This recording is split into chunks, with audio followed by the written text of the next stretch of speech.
روح بھی کھلکھلا کر ہنس دی۔ ویسے تمہیں منانے کا اسپیشل انتظام بھی کیا تھا میں نے، لیکن تم تو ایسے ہی مان گئی۔ اسپیشل انتظام کیا تھا آپ نے جلدی بتائیں۔ مجھے وہ ایکسائٹمنٹ میں بالکل اس کے قریب جڑ کر بیٹھ گئی۔ یارم نے اس کی کمر میں ہاتھ ڈالتے اسے مزید اپنے قریب کیا۔ یہاں نہیں بتاؤں گا، تمہیں میرے ساتھ چلنا ہوگا، یارم نے اس کے گال پر اپنے لب رکھتے ہوئے کہا۔ وہ شرما کر پیچھے ہٹی۔ باہر بہت سردی ہے، روح نے بے بسی سے کہا۔ تم نے سارا ہنی مون یہاں پر ہی نکلوا دینا ہے، تم تو اس روم سے باہر ہی نہیں نکلتی ہو۔ چلو جلدی یہاں سے اٹھو اور میرے ساتھ چلو۔ یارم نے اس کا ہاتھ پکڑ کر اپنی طرف کھینچا۔ اچھا بابا، مجھے کپڑے چینج کرنے دیں۔ روح نے اپنا حلیہ دیکھا اور جو ابھی تک یارم کے کپڑوں میں تھی۔ کوئی بات نہیں ہے کپڑے چینج کرنے کی، کوئی ضرورت نہیں ہے کپڑے چینج کرنے کی، تم بہت پیاری لگ رہی ہو ان میں۔ اب جلدی چلو، اسے زبردستی اپنے ساتھ گھسیٹتے ہوئے کہا۔ ارے بابا، شوز تو پہننے دیں مجھے۔ روح نے یارم کو پیچھے کی طرف کھینچنے کی کوشش کی، جو اسے گھسیٹتے ہوئے روم سے باہر لے کے جا رہا تھا۔ جلدی کرو، یارم نے احسان کرنے والے انداز میں کہا۔ وہ بے حد خوش تھا کیونکہ اس کی روح اس سے ناراض نہیں تھی۔ روح نے شوز پہنے تو یارم ہنسی خوشی روم سے باہر نکلا اور وہ روم لاک کرنے لگی۔ ابھی وہ ہوٹل سے باہر نکلنے ہی والے تھے کہ ریسیپشنسٹ نے یارم کو مخاطب کر کے اس کی فون کال کے بارے میں بتایا۔ کون ہے یہ بدتمیز، یہاں پر بھی مجھے سکون نہیں لینے دے رہا۔ یارم روح کا ہاتھ پکڑتے ہوئے اسے ساتھ لیے فون سننے آیا۔ ہاں کیا ہوا ہے؟ اس نے سلام کرنے یا خیریت پوچھنے کی بھی زحمت نہ کی۔ شاید اسے اندازہ تھا کہ آگے سے کون بولنے والا ہے۔ ڈیول، تم نے وہاں کسی کو زخمی کر دیا ہے، تم ٹھیک تو ہو نا، کوئی مسئلہ تو نہیں ہوا؟ روح ٹھیک ہے نا؟ خضر نے فکر مندی سے پوچھا۔ بھابی، اس کے اتنے سارے سوالات کے جواب میں یارم نے بس اتنا ہی کہا، ہاں میرا مطلب ہے روح بھابی۔ ہاں تمہاری بھابی بالکل ٹھیک ہے، میں بھی بالکل ٹھیک ہوں، مگر فکر کرنے کی کوئی ضرورت نہیں ہے، یہاں کوئی مسئلہ نہیں ہے۔ ہاں ہوٹل میں کوئی مسئلہ ہوا تھا،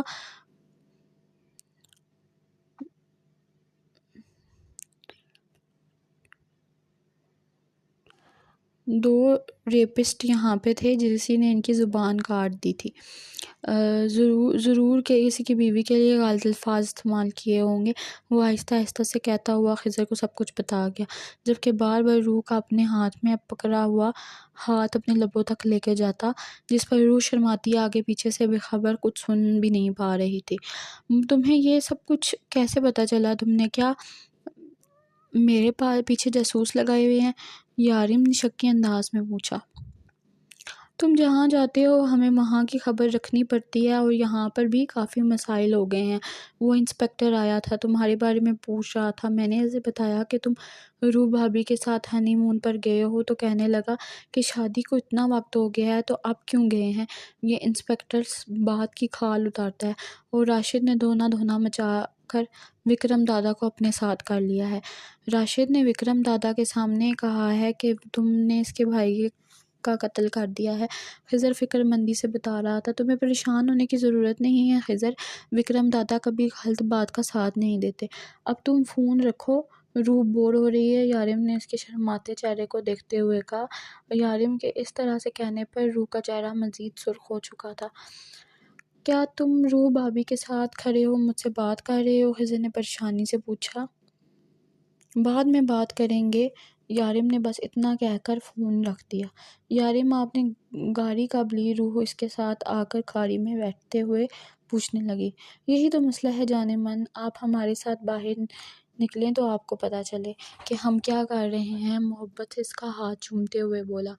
ہاں تو آپ اگر مجھے بتا دیتے کہ گاڑی ہے تو نہ مجھے سردی کا ڈر ہوتا اور نہ ہی میں کمرے میں رہتی، وہ منہ بنا کر بولی۔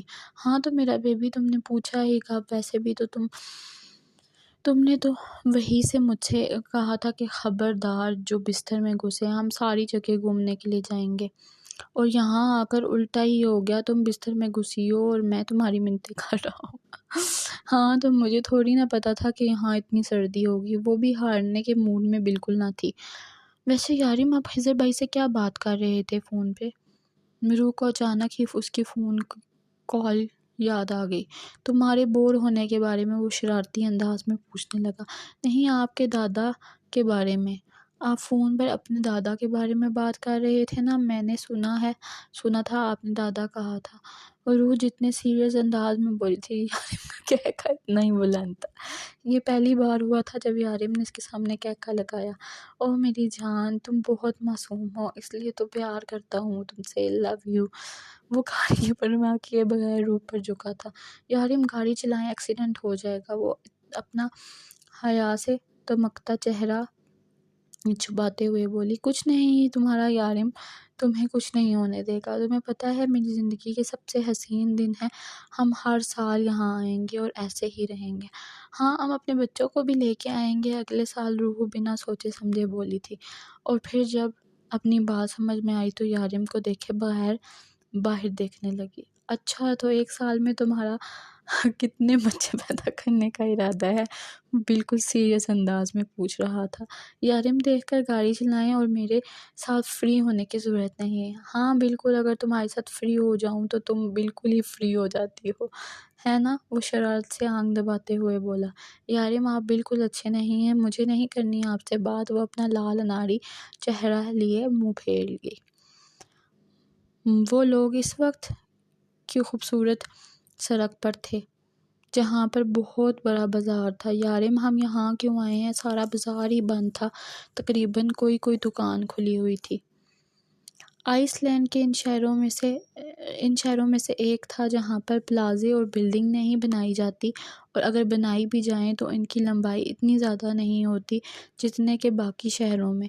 یارم اسے اپنے ساتھ ایک بوتیک کے اندر لایا تھا۔ اس نے وہاں کاؤنٹر پر کھڑے آدمی سے کچھ پوچھا اور اس آدمی نے مسکراتے ہوئے اسے جواب دیا اور کہیں کا راستہ بتایا۔ یارم ایک بار پھر سے اس کا ہاتھ پکڑ کر اپنے ساتھ لے جانے لگا، وہ بھی بنا اس سے کچھ پوچھے، اور اس کے ساتھ چلتی رہی۔ سنو، اس روم کے اندر جاؤ، یہ لڑکی تمہیں ڈریس دکھائے گی، تمہیں وہ ڈریس پہن کر باہر آنا ہے۔ اس نے اس کے پیچھے کھڑی لڑکی کی طرف اشارہ کرتے ہوئے کہا۔ اس لڑکی کو اپنے انتظار میں کھڑا دیکھ کر روح بنا کچھ پوچھے اس لڑکی کے ساتھ اندر جانے لگی۔ لڑکی نے اسے خوبصورت سرخ رنگ کا فراک نما ڈریس دکھایا۔ دیکھنے والا بآسانی اس کی قیمت کا اندازہ لگا سکتا تھا۔ یہ کوئی بات نہیں سمجھتی تھی، شاید وہ لڑکی بھی یہ بات نہیں جانتی تھی، اس لیے صرف اسے دیکھ کر مسکرائے جا رہی تھی۔ ہائے اللہ، اس کے بھی بازو نہیں ہیں، مجھے یارم سے بات کرنی ہے، روح نے اس لڑکی سے اردو میں کہا، جبکہ وہ لڑکی بنا اس کی بات سمجھے آگے سے مسکرائے جا رہی تھی۔ دیکھیے، مسکرانا بند کریں، مجھے میرے شوہر سے بات کرنی ہے، پلیز انہیں بلا دیں، اس بار روح نے تفصیل سے کہا۔ لیکن وہ لڑکی پھر بھی پاس کھڑی مسکراتی رہی، جیسے اسے صرف مسکرانے کے ہی پیسے دیے جاتے ہوں۔ وہ لڑکی کو ایسے ہی چھوڑ کر باہر نکل آئی، لیکن اب وہاں یارم نہیں تھا۔ یہ کہاں چلے گئے؟ وہ خود سے سوال کرتی واپس اندر آ گئی۔ یہاں وہ لڑکی ابھی بھی مسکرا کر اسے دیکھ رہی تھی۔ ایک پل کے لیے روح کا دل چاہا کہ اس کی مسکراہٹ ہی نوچ کر پھینک دے۔ کیسی عجیب لڑکی ہے آپ، کیا کروں؟ اگر یارم واپس آ گئے تو مجھ پر غصہ ہوں گے۔ پہن لوں؟ ہاں، وہ شرٹ بھی تو پہنی تھی، اس کے اوپر بھی تو شال کی تھی، اس کے اوپر بھی کر لوں گی۔ اور ویسے بھی یارم نے بتایا تھا کہ یہاں پر مجھے اچھے کپڑے نہیں ملیں گے۔ ویسے بھی یہ فراک کتنی خوبصورت ہے، صرف بازو ہی نہیں ہے، اور یارم نے دیکھ کر ہی خریدا ہوگا۔ اس نے سوچتے ہوئے ڈریس کو اپنے ہاتھوں میں لیا اور پہننے چلی گئی۔ ڈریس پہن کر واپس نکلی، ہاتھ میں صرف یارم کے کپڑے اور شال تھی۔ لڑکی نے آگے بڑھ کر اس کے ہاتھ سے وہ کپڑے لینے چاہے، جب روح نے فوراً ہی شال کو اپنے ہاتھ میں سختی سے پکڑ لیا اور اپنے بے لباس بازوؤں کو ڈھکنے لگی۔ روح نے اپنے آپ کو شال سے اس طرح سے کور کیا کہ وہ کہیں سے بھی بے لباس نہیں ہو رہی تھی، اور پھر سے وہ لڑکی باہر آنے کا راستہ دکھانے لگی۔ وہ کمرے سے باہر نکلی تو یارم تیار 3 پیس سوٹ میں کھڑا اس کا انتظار کر رہا تھا، کالے رنگ کے سوٹ میں جس میں اس نے وائٹ کلر کی شرٹ پہنی تھی۔ وہ بے حد ہینڈسم لگ رہا تھا۔ مجھے پتا تھا تم کور کر لو گی، اس نے روح کی شال ٹھیک کرتے ہوئے کہا۔ کیسا لگا ڈریس؟ اس نے اس کا بھرپور جائزہ لیا ہے۔ ریڈ کلر کی پرنسس ڈریس میں وہ کسی باربی ڈول سے کم نہ لگ رہی تھی۔ اچھا ہے لیکن سلیو لیس ہے، روح نے منہ بنا کر جواب دیا تو یارم کے ڈمپل نمایاں ہو گئے۔ کوئی بات نہیں بیبی، وہاں ہمارے علاوہ اور کوئی نہیں ہوگا تمہیں دیکھنے والا، وہ اس کا ہاتھ اپنے ہاتھ میں تھامتے ہوئے بولا۔ یارم ہم کہاں جا رہے ہیں؟ روح ایکسائٹڈ ہو کے اس کے ساتھ چلتے ہوئے پوچھنے لگی۔ یارم میں ان ہائی ہیلز میں ٹھیک سے چل نہیں پا رہی، اس نے اپنے جوتوں کی طرف اشارہ کرتے ہوئے کہا، جو کہ اس لڑکی نے اس ڈریس کے ساتھ میچنگ اس کے پیروں کے قریب رکھے تھے۔ وہ اسے یہ نہیں بتا پائی کہ اس نے کبھی ہائی ہیلز نہیں پہنی۔ میں اٹھا کے لے چلوں؟ وہ شرارت سے رکا تھا۔ نہیں، میں چل سکتی ہوں۔ اس سے پہلے کہ یارم سچ میں اسے اپنی باہوں میں اٹھا لیتا، وہ تیزی سے آگے کی طرف بڑھی اور بری طرح سے لڑکھڑ گئی۔ اس سے پہلے کہ وہ گرتی، یارم اسے اپنی باہوں میں بھر چکا تھا۔ یارم کے شرم کے مارے روح اپنی نگاہیں تک نہ اٹھا پا رہی تھی۔ یارم لوگ دیکھ رہے ہیں، پلیز مجھے نیچے اتاریں۔ نہیں روح، یہاں کے لوگوں کو کوئی فرق نہیں پڑتا ان سب باتوں سے، اور دوسری بات تم میری بیوی ہو، جو چاہے کروں۔ وہ کہتے ہیں تیزی سے آگے بڑھا وہ کہتے ہوئے تیزی سے آگے بڑھا اور آ کر واپس اسے گاڑی میں بٹھایا۔ روح نے شکر کا کلمہ پڑھتے ہوئے جلدی سے اپنی سائیڈ کا دروازہ بند کیا۔ یارم ہم جا کہاں رہے ہیں؟ آپ بتاتے کیوں نہیں مجھے؟ وہ پھر سے پوچھنے لگی۔ وہاں جہاں میرے اور تمہارے علاوہ کوئی تیسرا نہ ہو۔ اب ایک دم چپ ہو کر بیٹھ جاؤ۔ تمہیں پتہ ہے مجھے ڈرائیونگ کے دوران بات کرنا بالکل پسند نہیں۔ وہ سختی سے کہتا ہوا اپنی سیٹ پر بیٹھ گیا، جبکہ روح سیٹ کے ساتھ ٹیک لگا کر آنکھیں موندنے لگی۔ خبردار روح، سونا مت، تمہاری نیندوں کا کچھ کرنا پڑے گا، وہ اسے وارن کرتے ہوئے بولا۔ اور پھر تھوڑی ہی دیر بعد یارم نے اندھیرے میں گاڑی روک لی۔ چلو آؤ روح، وہ اسے گاڑی سے نیچے اترنے کے لیے کہہ رہا تھا، لیکن اس اندھیری سڑک پر وہ دونوں کہاں جاتے؟ یہاں تو صرف ایک جنگل تھا، وہ بھی برف سے ڈھکا ہوا۔ یہ جنگل سے نکلتی شاید ایک سڑک۔ یارم ہم یہاں کیوں آئے ہیں؟ اندھیرے میں کچھ تلاش کرنے کی کوشش کرتے ہوئے پوچھنے لگی۔ کیونکہ آج میں تم سے کچھ سوال پوچھنا چاہتا ہوں۔ اگر تم ان کے بالکل ٹھیک جواب دیے تو میں تمہیں اپنے ساتھ واپس لے چلوں گا، اور نہیں تو میں تمہیں اسی جنگل میں چھوڑ دوں گا۔ وہ بالکل سیریس موڈ میں بول رہا تھا۔ اگر ہمت ہے تو چھوڑ کر دکھائیں، مجھے پتہ ہے آپ میرے بغیر نہیں رہ سکتے۔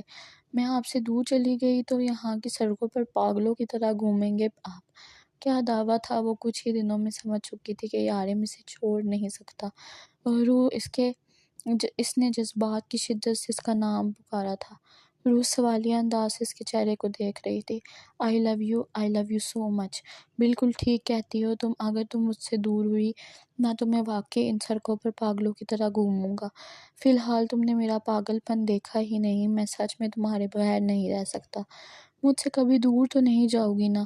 وہ خود بھی نہیں جانتا تھا کہ یہ سوال وہ بار بار اس سے کیوں پوچھ رہا ہے، جبکہ وہ یہ بات اچھے سے جانتا تھا کہ اگر وہ اس سے دور جانے کی کوشش کرے تو وہ اسے دوسری دنیا سے بھی ڈھونڈ نکالے گا۔ یارم میں آپ کو چھوڑ کر کہیں نہیں جاؤں گی، اور اگر جاؤں گی بھی تو کہاں جاؤں گی؟ آپ کے علاوہ ہے ہی کون میرا؟ وہ گاڑی سے نکل کر اس کے ساتھ چلتے ہوئے کہنے لگی۔ اچھا بتاؤ کتنا پیار کرتی ہو مجھ سے؟ کرتی بھی ہو کہ نہیں؟ وہ اس کا ہاتھ تھامے ساتھ چلتے ہوئے کہنے لگا۔ یارم آپ میری ہر بات میں شامل ہیں، آپ میری ہر سانس میں شامل ہیں، ہر نماز کے بعد آپ ہی کی دعا، میں خود بھی نہیں جانتی کہ آپ میرے لیے کیا ہیں۔ یارم آپ میرے لیے سب کچھ ہیں۔ اب آپ سے اسی میری محبت کہہ لیں یا کچھ اور، لیکن آپ سے زیادہ عزیز مجھے اس دنیا میں کوئی اور نہیں۔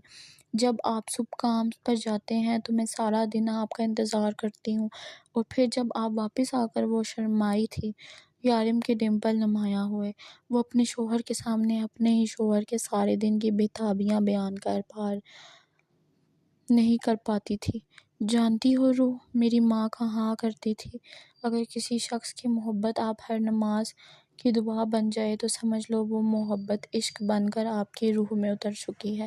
میں تمہاری روح میں اترنا چاہتا ہوں روح، اندھیرے میں آہستہ آہستہ چلتے ہوئے کہہ رہا تھا، جبکہ روح کے وجود کو اس نے اپنے آپ میں چھپایا ہوا تھا۔ آپ کتنی محبت کرتے ہیں مجھ سے، بتائیں مجھے، روح نے پوچھا۔ محبت؟ وہ کہکا لگا کر ہنسا۔ تم میرا آئین ہو، تم میرا شین ہو، تم میرا کاف ہو۔ روح یارم کے دل سے روح میں اترا ہوا عشق ہے، روح کی آنکھوں سے بےتاب آنسو چھلکے۔ روح تم میری زندگی میں آئی پہلی خوشی ہو، میں کبھی سوچ بھی نہیں سکتا کہ میں اتنا خوش قسمت انسان ہوں کہ مجھے تم جیسی لڑکی ملے گی۔ وہ محبت سے اسے اپنے سینے سے لگائے اس کے آنسو صاف کر رہا تھا، جبکہ آہستہ آہستہ یہ سفر ابھی جاری تھا۔ یارم آہستہ آہستہ کہتا اسے اپنے ساتھ لے کر کہیں جا رہا تھا۔ کچھ فاصلے پر اسے تھوڑی سی روشنی نظر آئی، ان کی گاڑی کہیں پیچھے چھوٹ چکی تھی۔ دیکھا تو سامنے ایک چھوٹا سا گھر تھا جس کے اندر کی لائٹس جل رہی تھی۔ یارم، یہ روح نے سامنے چھوٹے سے گھر کی طرف اشارہ کیا۔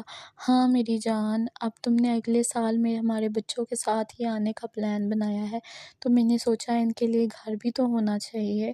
بہت چھوٹا گھر ہے، وہ یہاں پر بڑے گھر نہیں ملتے، یہاں سب لوگ ایسے ہی چھوٹے چھوٹے مکانوں میں رہتے ہیں۔ میں نے آبادی سے الگ تھلگ ایک چھوٹا سا گھر لیا ہے۔ میں نے سوچا تمہیں کیا کیا گفٹ دوں، پھر میرے ذہن میں یہی ایک چیز آئی۔ کیسا لگا؟ یارم نے مسکراتے ہوئے کہا۔ بہت پیارا ہے۔ یارم نے دیکھا تو کہ روح رونے کی مکمل تیاری پکڑ چکی تھی۔ بالکل میرے جیسا، یارم نے شرارت سے کہا۔ آپ کب سے پیارے ہو گئے؟ پیاری صرف لڑکیاں ہوتی ہیں، روح نے ان کی ایک غلط فہمی دور کرنی چاہی۔ ہاں یار، لڑکے تو ہاٹ ہوتے ہیں میرے جیسے، یا لڑکیاں بھی ہاٹ ہوتی ہیں؟ وہ شرارت سے آنکھ دبا کر بولا۔ یارم آپ بالکل بھی اچھے نہیں ہیں، چھوڑے مجھے، میرے گھر کے اندر جانا ہے۔ وہ اپنا آپ چھڑا کر اپنا گلابی چہرہ لیے اندر جانے لگے۔ سوری بیبی، آج تو نہیں چھوڑوں گا، آج آخر ہمارے نئے گھر میں ہمارا پہلا دن ہے، اس نے روح کو اپنی باہوں میں اٹھاتے ہوئے شرارت سے کہا۔ باقی گھر صبح دیکھ لینا، فی الحال صرف بیڈ روم ہی دیکھو، وہ اس پر جھکتے ہوئے بولا اور اسے لیے سیڑھیاں چڑھنے لگا۔ صبح جب روح کی آنکھ کھلی تو صبح کے 10 بج رہے تھے۔ اس نے اپنے آپ کو یارم کی باہوں میں پوری طرح سے قید پایا۔ شرمیلی سی مسکراتے ہوئے یارم کا ہاتھ اپنے اوپر سے ہٹانے لگی، جب یارم نے اسے اور کس کے اپنی باہوں میں بھرا۔ یارم پلیز چھوڑے نا، صبح کے 10 بج رہے ہیں، کتنا وقت ہو چکا ہے، وہ اس کی باہوں سے اپنا آپ چھڑاتے ہوئے بولی۔ تم نے کیا کرنا ہے اتنی جلدی جاگ کر؟ لیٹی رہو ایسے ہی، میں تمہیں محسوس کرنا چاہتا ہوں، اس کے بالوں میں منہ پھیرتے ہوئے بولا۔ یارم مجھے بھوک لگی ہے، یارم کو رات والی ٹون میں واپس آتے دیکھ کر جلدی سے کہا۔ نہ تمہاری نیند ختم ہوتی ہے نہ تمہاری بھوک ختم ہوتی ہے، پہلے بتاؤ تمہارا کھانا جاتا کہاں ہے؟ تمہیں لگتا کیوں نہیں؟ اپنی حالت دیکھو، کچھ کھایا پیا کرو۔ ہاں، تاکہ آپ کی طرح موٹی ہو جاؤں۔ بازو دیکھیں آپ نے اپنے کتنے موٹے ہیں۔ لڑکی لوگ ایسی باڈی لانے کے لیے دن رات محنت کرتے ہیں، 2 سال کا کورس کر کے ایسے مسلز بناتے ہیں، اور جسے تم موٹاپا کہہ رہی ہو۔ نہ لڑکیاں مرتی ہیں ایسے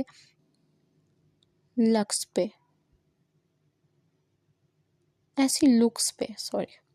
یارم نے اسے ان مسلز کی اہمیت سمجھانا ضروری سمجھی۔ پتہ نہیں کون سی لڑکیاں ہیں جو ایسی لکس پہ مرتی ہیں، روح نے ناک سے مکھی اڑائی۔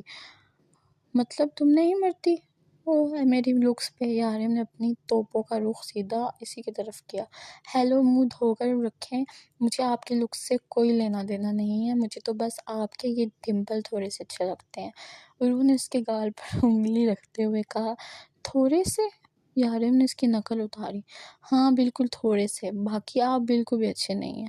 چلو جی، کچھ تو اچھا ہے، یارم نے بھرپور اپنے ڈمپلز کی نمائش کرتے ہوئے کہا، اور لگے ہاتھ ایک پیاری سی گستاخی بھی کر دی۔ یارم آپ بالکل بھی اچھے نہیں ہیں، روح نے سرخ ہوتے ہوئے چہرے سے کہا۔ ہاں پتہ ہے میں بالکل بھی اچھا نہیں ہوں، لیکن میرے ڈمپلز تھوڑے سے اچھے ہیں، یارم آنکھ دباتے ہوئے بولا۔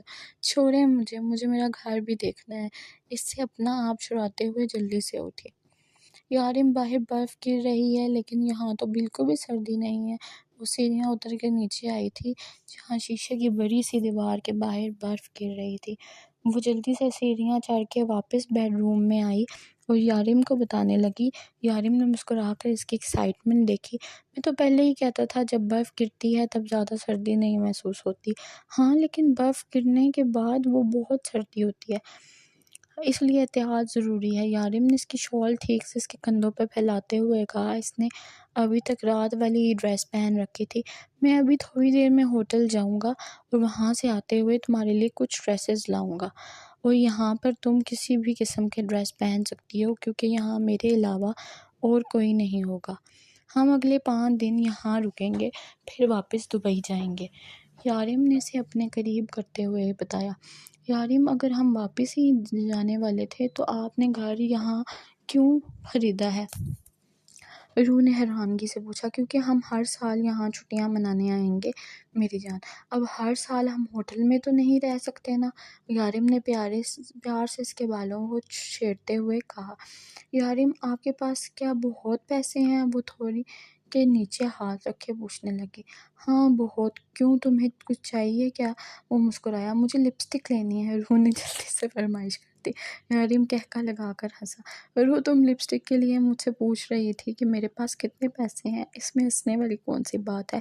میری آپی کے پاس بہت سارے لپسٹک تھی، وہ کبھی کبھی مجھے بھی لگاتی تھی، روح ایکسائٹمنٹ بتاتے ہوئے کب اس کے اتنے قریب بیٹھ گئی اسے خود بھی پتہ نہ چلا۔ احساس تب ہوا جب یارم اسے پوری طرح سے گھیر چکا تھا۔ یارم پلیز چھوڑیں، روح کا دل زور سے دھڑکنے لگا۔ یارم کی غربت میں اس کا یہی حال ہوتا تھا۔